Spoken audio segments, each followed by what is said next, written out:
Bonjour à toutes et à tous, bienvenue dans cette nouvelle édition du JT de la rédaction de News Assurance Pro.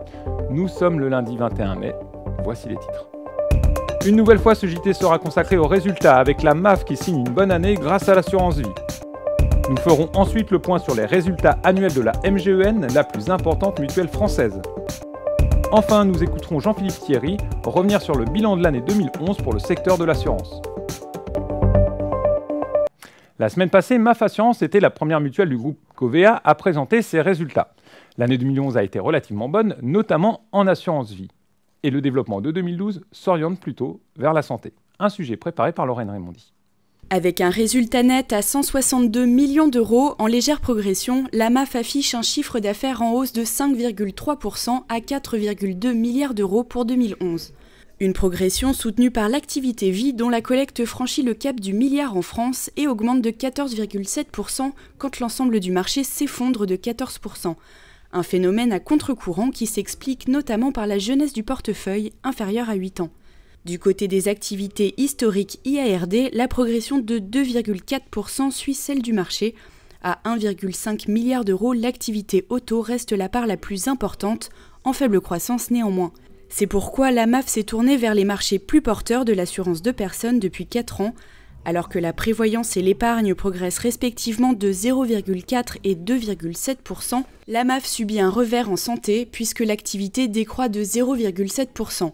Alors pour 2012, on continue sur nos fondamentaux et on insiste beaucoup. 2012-2013, ça va être la santé qui va être prioritaire, que ce soit la santé individuelle ou la santé collective avec l'arrivée d'Abgis. Au niveau de la SGAM Covéa, aux côtés de GMF et MMA, la MAF poursuit ses coopérations destinées à réduire les coûts, notamment dans les domaines de l'immobilier, la réassurance, les achats ou l'assistance avec Fidelia. La semaine passée, la MGEN présentait également ses résultats. La première mutuelle de France avec une année 2011 légèrement bénéficiaire et s'attend à une année 2012 beaucoup plus compliquée. Ce sujet a été préparé par Yona Elawa. Avec un chiffre d'affaires supérieur à 2 milliards d'euros et un résultat net de 19 millions, la MGEN boucle une année 2011 positive malgré un contexte financier difficile. Le résultat net est pourtant en grande diminution par rapport aux 72 millions d'euros de l'année 2010 et l'année 2012 s'annonce d'ores et déjà déficitaire. Un résultat en trompe-l'œil parce que nous sommes un peu dans une année intermédiaire. Nous avons connu un résultat excédentaire en 2010, un résultat excédentaire en 2011. Par contre, nous avons un budget 2012 qui est prévu avec un léger déficit, eu égard encore aux masses, je dirais, que représente la MGEN, à 36 millions. Donc déficit de 36 millions. Et surtout parce que nous n'avons pas, en 2011 encore, une fiscalité qui est mise en place, fiscalité des mutuelles, et nous n'avons pas le plein effet des taxes. En effet, la MGEN n'a pas répercuté la hausse de la TSCA sur ses contrats en 2011, ce qui lui a coûté près de 11 millions d'euros. Après calcul, le total des taxes devrait s'établir à 200 millions d'euros en 2012, contre 28 millions à peine en 2008.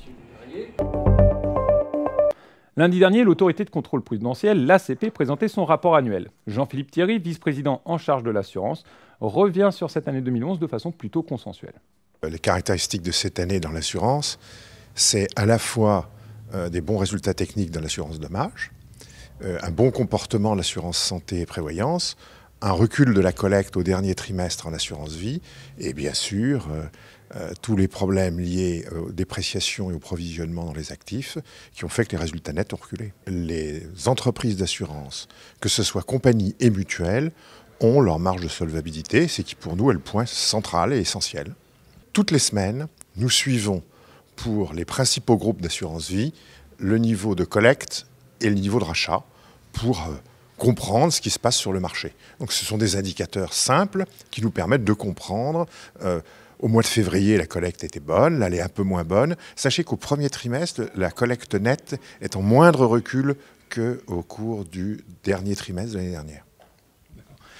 Pour finir, Solvabilité 2, c'est une nouvelle fois le chantier 2012, un chantier qui continue. Déjà 10 modèles internes, 10 entreprises ont déposé des modèles internes à périmètre variable, évidemment. Le chantier est en cours, vous sentez les assureurs impliqués ?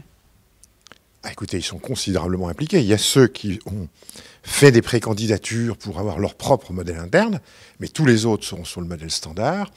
Et je peux vous dire que l'ensemble de la profession est mobilisé et nous cherchons à l'accompagner, d'où ces enquêtes, d'où les conférences de contrôle. Et non, c'est un processus qui maintenant est bien en route.